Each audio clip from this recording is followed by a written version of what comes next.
This the TempahZone podcast. Hello, ladies and gentlemen. It is episode 12 of the TempahZone podcast with your host, me, Amir Maxx. And I'm feeling good. Thanksgiving week is over. It was great to be with the family. Great seeing all the good friends come back home who's still in college, man. That was really dope to see. Got to go to a really cool show in Andover, Mass. That was really awesome. I really enjoyed my time there. Saw a lot of great acts and a lot of dope performances, man. It was a real good time. Everybody was just vibing out. And, you know, what I got to say is, you know, people out there, we need to support your local hip-hop, man. Definitely, you know, we need to do that. I want to shout out to Monarch. I want to shout out to Flow 1810. I want to shout out to A.B. Soren for putting on a dope show in Andover. Big shouts to y'all, man, and definitely we'll work out something and have y'all on the podcast sometime, man. We will talk about that. That was a good time, man. I really enjoyed it. I had to shout out the homies there for real. But now that I did that, I'm gonna have to talk about Mr. Takashi 69, or as I like to call him, Takashi Granola Bar. Now, I call him Takashi Granola Bar simply because he has Kashi in his name. There's no deeper meaning behind the name Takashi Granola Bar. I just like to call him that. But he's in some shit, man. It's a wrap for 6ix9ine. I don't know how much time 6ix9ine's facing, but that man is gonna be in prison for some time, all right? Now, according to Page 6, rapper 6ix9ine has been transferred from a federal jail in Brooklyn Wednesday night amid threats to its life.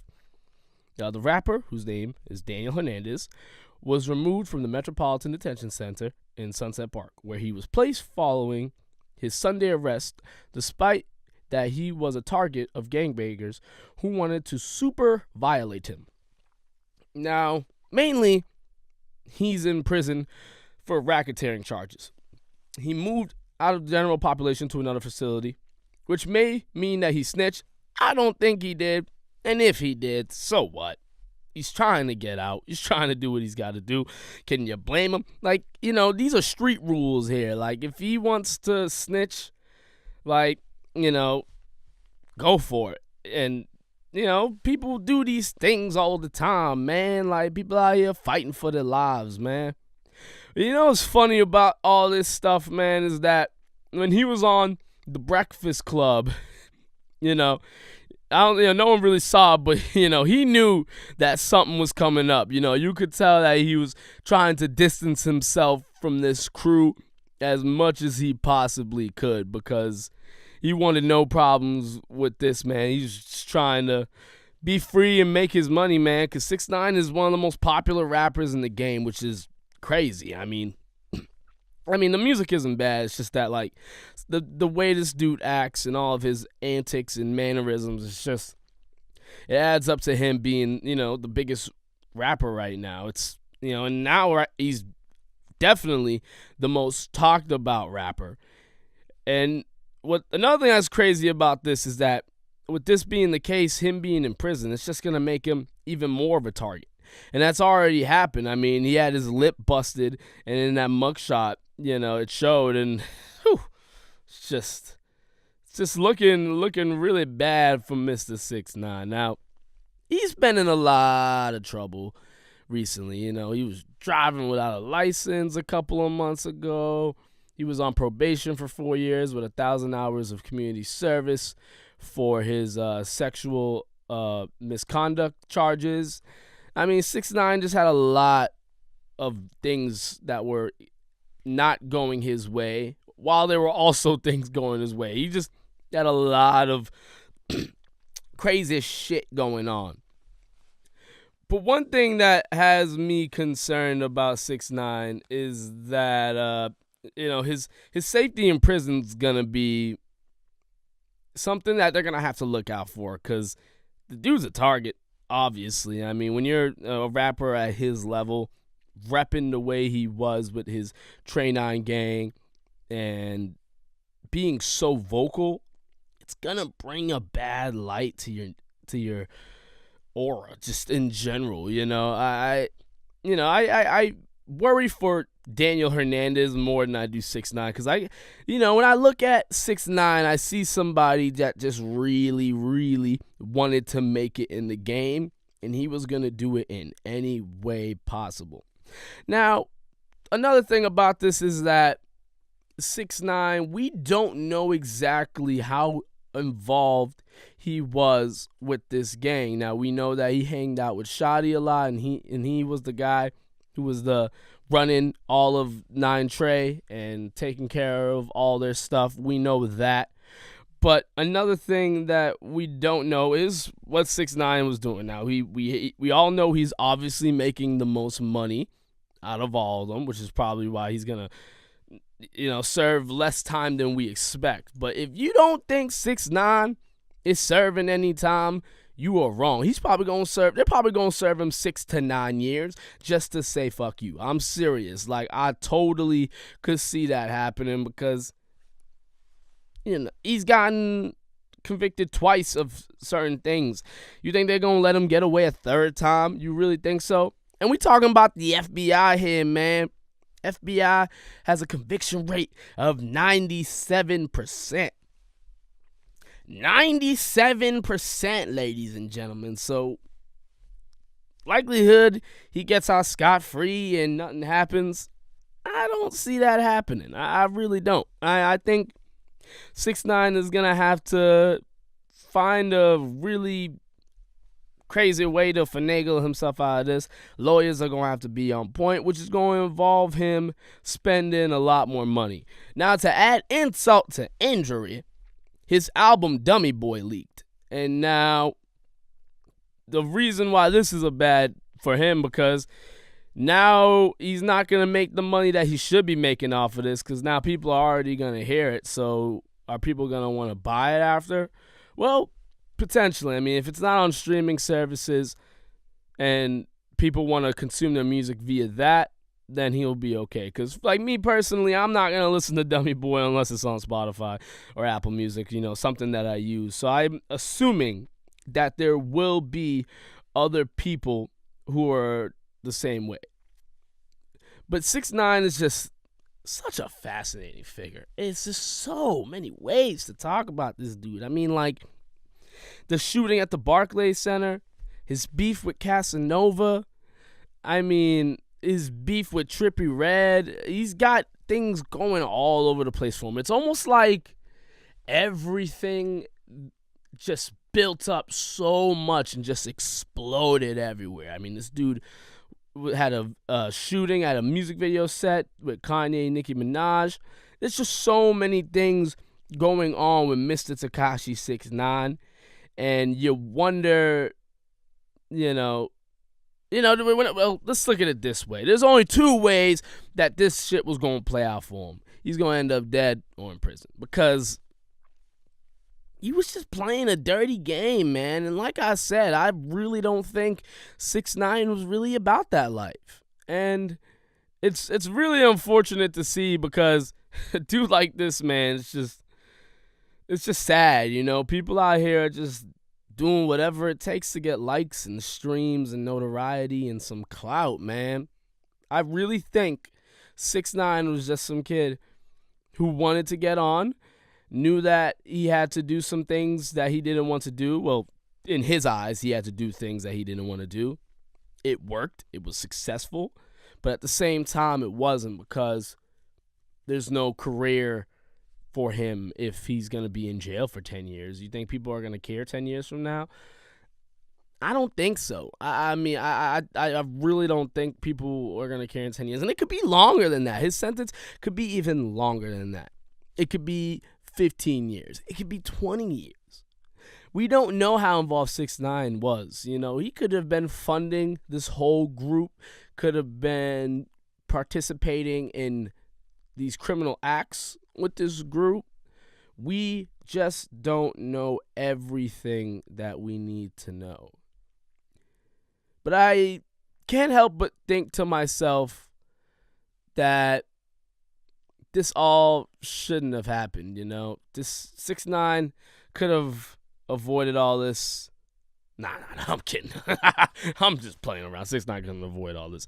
He put this all on himself. And what I gotta say to this is 6ix9ine, you're going down, man. I support you, but it's just a bad look for you, dog. It's just a really bad look for you. And I think what you gotta know is that, ladies and gentlemen, if you want to make it in this rap game, you gotta know that you gotta make it a clean way. Look how Kendrick Lamar's made it. Look how Big Sean's made it. Do it that way. Don't just get into this game and do dirty shit, because it's gonna come back to bite you. Look at Boonk, man, and other examples of people who have tried to portray this dirty life. They all have done crazy, stupid things, and now look at them. It's not there. I mean, 6ix9ine's popping because of the music and the crazy antics and the crazy looks. I'm telling you, all that is the triple threat. Like I've said before, that is the triple threat. All right, we're back, ladies and gentlemen. I got my guest here with me. Ladies and gentlemen, I had him on before, and I had him on again because he's basically like the second member of this podcast. So give it up for Nick Torch. Thank you, man. Very happy to be back. I love being on the podcast last time. We had a lot of good stuff to say, so looking forward to what this one brings as well. Yeah, man. Oh my God, let me move this. We're doing it raw, man. I don't care. Move the camera while we do the podcast. Make y'all see all the scenes. All right. I wanted to talk about Tory Lanez versus Joyner Lucas. Who do you think won? Joyner. Joyner? Yeah. I didn't listen too thoroughly into each of their, Exchanges. shots back and forth. Yeah. Mm-hmm. But I just think I've been a fan of Tory Lanez in the past. Like within the last few years, he had that song with Snake Hips, D-Melo. Oh yeah. He makes bangers and he has that voice and that style for it. But coming at Joyner Lucas, who is like lyrical. Shady's new cosign, essentially, like, and I'm kind of biased because he's from Massachusetts. Yeah, I am a little. But that's honestly besides the point. Skill wise, you listen to his, not even his own stuff, but just the features that he had on Kamikaze, Eminem's album. Just that one track. What's it called? Lucky You. Lucky You. Like, ooh. Come on, man. Like, that's he just some skill. flows in that. Like, and then you get like Tory Lanez, who does that sort of not quite rapping rap. Yeah. He's like sing rapping. Yeah. Sing rap. Like, you can't compare the two. That's like it's apples and oranges. It's like Chris Brown coming at like. Or it's the 5'9" or something. Yeah, exactly. Don't get smoked, yeah. Like Black Thought or something. Yeah. Like some dude, or Chris Brown, like having a rap beef with like Kendrick Lamar even. Yeah, exactly. Kendrick, like, you could say him too. Yeah, it's just not fair. You know what I'm saying? Yeah, you gotta stay in your lanes. Yeah, your lanes. You know, that was lame. You know when you said stay in, I was like, he's gonna say it. He's gonna do it. He's gonna do it. You already know. You know what's funny? When I was writing down like each song, I gave a point to Joyner Lucas for the Liddy freestyle, and I gave a point to Tory Lanez for the Liddy again freestyle he did. But like the first, but the Lucky You freestyle Tory Lanez did, I gave him 0 points, and for Joyner Lucas, I gave his ZZ remix 0. Like, so for me, like honestly, I think it's a tie. I thought like this rap beef is a tie, but who's the better rapper? Joyner Lucas. Joyner Lucas is the better rapper. And Tory Lanez, like, he has, like, if you go way back to, like, Tory Lanez old shit. Yeah, he's spitting. Like, he was a rapper. But, like, I really think that this was awesome for hip-hop. This was fucking great for hip-hop. Beefs usually are, honestly. And this one didn't involve any violence. No. Which was great to see, but it doesn't get as much notoriety. It doesn't get as much, press as like the Nicki Minaj Cardi beef or like the Drake Pusha T beef. It doesn't like those beefs got attention a lot of because that they had violence behind it. Yeah. That violence will sell shit. You know what I'm saying? Of course. Yeah. But Sex, drugs, rock and roll. What's up? Sex, drugs, rock and roll. Yeah, man. People love it. They just love that shit, bro. They eat it up, man. I mean, and I eat it up too. I mean, I love it, man. I mean, it's just awesome. Like, so That's why it's entertaining. I mean, yeah. They know what they're doing, yo. For sure. Yo, what's it called? Did you hear about that Kurt Cobain unreleased interview? My God. Dude, I was thinking about shit to say on my drive over here. And I came up with some, man. Like, first of all, let me talk about it. But yeah, as a white rapper. Yeah, as a white rapper. Yeah, as a white rapper. Well, let's let the people know what he said. He basically said that white people shouldn't make rap music. Right. He said, "White, quote unquote, we can't dance, we can't rap." That's Kurt Cobain's words, man. And, you know, and he had, I think, I don't think it was racist, definitely, necessarily his motive behind saying that, because there were other quotes that I read, not quite sure exactly what they were, but there was something along the lines of, like, let the black community have this is their thing, and they do it so well. Mm-hmm. He's like, he said, like, I don't like so much rap, but, like, the stuff that I do like, it's very well done, and I think white people shouldn't touch it. He said, and this was actually a quote, he's like, when I hear Vanilla Ice, it offends me. Oh my God. Like bastardizing the black culture. Yeah. I get that, but as a grunge artist, which is post rock and roll, you could argue. Yeah, you could definitely call it. Where did rock and roll start? Yeah, black Berry, people, man. Yeah. black people invented rock and roll, and then things like hip hop came as a result of that. So, I think that's sort of flawed logic on Kurt's part by saying that, you know, we shouldn't steal, you know, white people shouldn't steal that from black people, because that's exactly what rock and roll did. You're right. You know, so I don't know. That's my thought on that. But, yeah, man. To inject a little bit of comedy into this, the song Lithium, I'm white, yeah, I'm not gonna rap, yeah. So I don't know, I was trying to think, and it's like, and it's stupid, and it's racist. Yeah, right. So just throw in this real quick. Yeah, why not? You know, I gotta say, I really am shocked that this was ever said, but I think you have to take into account the time at which he said this at, where being a white rapper was just not common.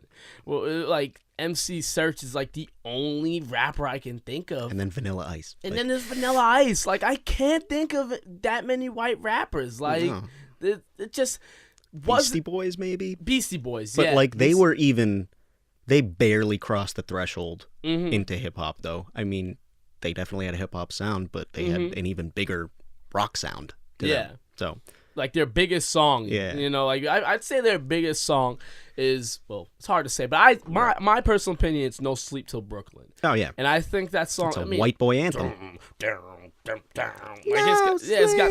It's got the guitar all over it, man, like, very, like, influenced by that rock culture. So, like, for sure. You know, they were doing things where you could say it's, like, not necessarily, like, hip-hop, you know what I mean? I wouldn't call it rap. Yeah, it was not, like, you know, it wasn't Wu-Tang or nothing. Right. But, you know, I'm really shocked that Kurt Cobain would say that. Someone that makes music, you know, like, you would think to yourself that he would think that it's really open to everyone, you know, and apparently he thought otherwise. You would think. And a more blatant example of this that I can think of is the lead singer of Oasis. Yeah. You know, Wonderwall. Yeah. So they were up in arms about Jay-Z being a part of the lineup for this festival, because their lead singer was literally like, rap is not music. How dare you I hate when people say. Oh that my shit. God! And as a band as influential as Oasis and well known as them, to be like, yo, mate, rap isn't music. Yeah. No, it's not music. It's like, how can you? You can't be that close-minded and be a musician. Yeah, you can't say that shit, bro. And and everyone who's saying that, they're eating their words now, because look at what the most popular genre in this country is. Hippity hop. Yeah, rap is Like, taking come over on. so hard. You look at all these commercials. You got Everything. Future in the Amazon commercial, and you got like all these rap artists making music for Madden and FIFA and NBA 2K. Like, hip hop is laced on everything. Rappers are the new pop stars, man. Absolutely. Point blank, period. Like Drake, like it's like who's taking over Drake? Drake's like one of the biggest celebrities right now. Oh, yeah. Let alone, one of the biggest just rappers. And on top of that, Drake's half white. True. Very true. Very true. Can't forget that. What's another thing I found funny about what Kurt Cobain said, man? It's like he was talking about it's like just saying the stuff he said just made me think to myself, like, man, like it's unfortunate that he's gone, but like Right. I wish he was able to see it, just the spawn of Eminem, Oh my God. Right? Like, oh my God. To live through that era where literally the government was almost going after M, and he was making all those political songs, White America, he's like dropping all those lines about the FCC and all that stuff. Yeah. Like how M really was like, I'm coming into your houses, basically, like, I'm taking over. Hip hop is taking over. Rap is taking over. You go and listen. no one knew what to do about it. Parents were freaking out and stuff. And it's like, Had a voice for middle white America, man. if Kurt could see that, Yeah. damn, He would have been like, oh shit, I guess I was wrong. I guess I'm wrong. I'm really, really wrong about that, man. Oh my God. But I think at the end of the day, you gotta base it on the time that he said. And I think Kurt Cobain was so wrong. Look, we're not trying to shame or diss Kurt Cobain, obviously. Rest in peace. Of course. Who doesn't love Nirvana? Mm. But god damn, it's just such a bad look, man. And the thing about this is, like, people are saying this today. Like, people say this to this day, man. Like, I've heard white people tell me, like, yo, like, I hate listening to white rappers. They just don't do it for You me. would tell. I'm serious. One like, night that we were out, you were saying how, like, a bunch of your friends were Mhm. like, yeah, no, I won't listen to it because Yeah. like- Like the voice? Like what? Like, I don't understand. Like, yo, stop, yo. Just stop talking, yo. Like, when you say some shit like that, like, if someone said that about me, I'd be like, just stop talking before you say something really, really stupid. it's like, dude, like, you're not. Do they, with that logic, do they think they're being like empathizing with you or something? Yeah, It's like, yeah. yo, man, I only listen to black rappers. Yeah, right, yeah. It's like, dude. Like, but if they actually knew, like, deeply your stance, which we share on the music industry and who's a part of it, they would know that, like, dude, that literally has nothing to do with it anymore. Nah. like, Maybe yeah. it used to back in the 90s or something, but now the game has just changed so much. You got it from all angles. People from Don't all matter. around the world are taking this over. I mean, you got... Dude, we got gay rappers. We got Brockhampton, Yeah. like, Oh, yeah. openly gay rap. Like, it Yeah, doesn't Kevin matter Abstract, yeah. who you are, where you're from. Mhm. You can be a part of it. Yeah, Rich Brian's from Indonesia. Yep. You know what I'm saying? Like, you got gigs from London, you know? Mm. Drake and Tory Lanez are from Canada. Like, Right. it's like we got Who would've rappers. thought? Yeah, we got rappers from all over the world, man. Well, Tory Lanez is black, but I mean, but you know what I mean. Like, yeah, you know what I mean by that. It's just like people from all over the world are doing hip hop, and it's just, it is what it is, man. Mm. It's just a rhetoric that you hear every day, and not every day, but you hear it enough, and we gotta dead that shit. It's over. Anyone can rap if you got good bars. You got a good sound. You know what you're doing. You can rap. It doesn't matter who you For are. sure. It doesn't matter your race, your gender, just your sexual orientation. Just make dope music. That's my philosophy, That's really all that matters. You know what I mean? dude. Like, and I don't know if were you gonna segue into something else, because I have a little something to add about being a white rapper. There's a reason why you don't, when people are referencing, oh yeah, you hear about that artist? Oh yeah, who is he again? Oh, it was that white rapper. Oh, now I remember. Like, Yeah. you like that's exclusively for white people in hip hop, because when you're trying to like reference like a black rapper, you don't say, oh yeah, so there's this black rapper. You don't have to say that, because people automatically assume the rapper's black. Unless you say white rapper, Yeah, you gotta say because white yeah, the majority might be, because that's the culture, that's where it came from. But it's just funny. and I kind of get that though, because the type of music I make is hip hop, but also rooted sort of in alternative rock. Yeah, man. And a living testament to that crossover of genres for me specifically is I just became the lead singer of this alternative metal band. I was just about to ask you. Out of Peabody. Hell yeah. Called Top Down, and they're super dope. Like instrumentally, they sound like that's a fire name. Like 80s. Oh, it's sweet. Top Down. Yeah, so we haven't really got much of a chance to practice too much together, but you're getting there. Yeah, it's definitely cool as a side project for me. Yeah, man. Because I've never been like in a band before. Mm-hmm. So, and I'm still doing my hip hop shit. So. Yeah, man. That's really dope. When did that band get assembled? About I want to say like 5 years ago. Like, these guys have known each other since high school. They're a year older than me. Mm-hmm. Kid actually sits next to me in one of my classes, one of my communications classes, and we since day one had been like talking about our music together. And then one day he's like, yeah, we just lost the lead singer. He just left to be with another band. I was like, shit. Ooh, cucked. Yeah. He's like, hey, I've heard some of your singing in my rap songs too. Like my song Rise, I do that grungy hook, even though like I rap the verses. I still have a rock sound for the hook, and he listened to that and was like, I think that could work. I was surprised. I'm like, oh shit, really? Yeah, it's like, yo, you hear it? Yeah. Oh, all right. And then he showed me some of their songs and sent me some instrumentals, and I sort of screwed around over them at home at the home studio and got a feel for how it would sound. And it's going to sound different than their existing recordings, because their previous singer had such a different voice than mine. Yeah. But it's going to work nonetheless. It'll still sound good, but it is going to sound different. But I'm excited. Yeah, man. And they are too. So hell yeah, bro. Like, it's good to see that, like, you're doing you got your own sound, you're doing your solo shit, but you got that other group too. Yeah. Like, I really think like artists out here should like venture in all types of groups and all that. Like, absolutely, people are so afraid to work with each other when we really should be coming together and making something out of that.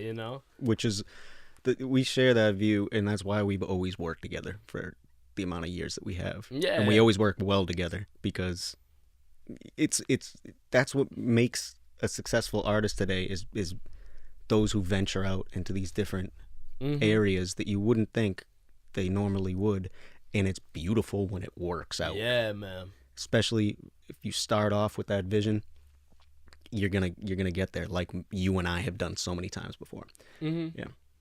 Yeah, man. It's just, well, I mean, I think me and you, we know that we gotta, we stay on our shit and making sure we make that music, man. Always staying on top of that. Not to inject my own shit, but I actually just dropped a new song this past Wednesday called Heavy Plate. I loved it. Yeah, man. Thanks, man. Thanks. And it feels good to be back on the scene, but like, I feel like in this rap game, like, I feel like, being in it for like as long as you and I have been in it, like, I feel like so many things have changed. You know what I'm saying? Like, things in this rap game change so quickly in like 6 months. I know, and all we can do as artists is adapt and evolve with the change. Yeah. And like, that's what you've done. I remember you were telling me before you dropped the song, like, really just going for a tone shift. But in the best way possible. You're like, it's gonna be deeper lyrics. It's gonna be better produced stuff. It's just you wanna not even necessarily rebrand yourself, but show people and show yourself a new level that you hadn't shown before. Oh yeah. And that's exciting for especially you. Yeah, man. Because I've been there before. I'm always encountering that feeling. It's like, oh, it's exciting when you decide I'm gonna shoot for this, and man. It's gonna be new territory, but it's gonna be dope.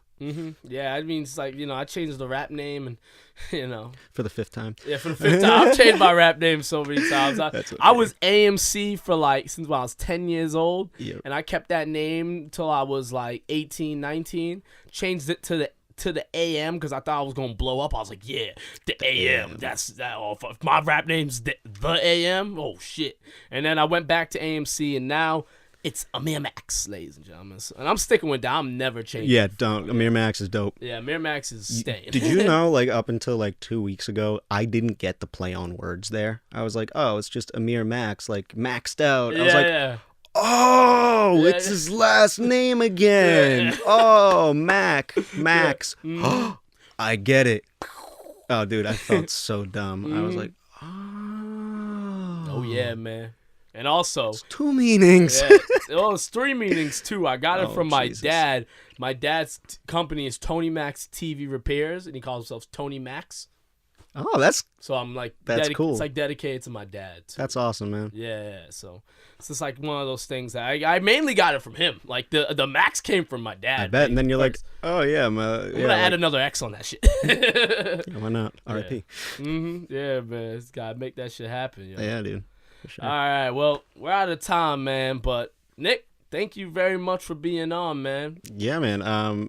Thank you again for having me, we'll make this happen again. Absolutely. Now that I'm up and going so early on Monday mornings. Yeah. This actually, I'll try to get an earlier time, but definitely, we got so much more to talk about, and I can't wait. I can't wait to be back on. Yeah, man. For sure. Thank you very much. Alrighty, ladies and gentlemen, thank you very, very much for tuning in to episode 12 of the TempahZone podcast. Until next time, y'all. Peace.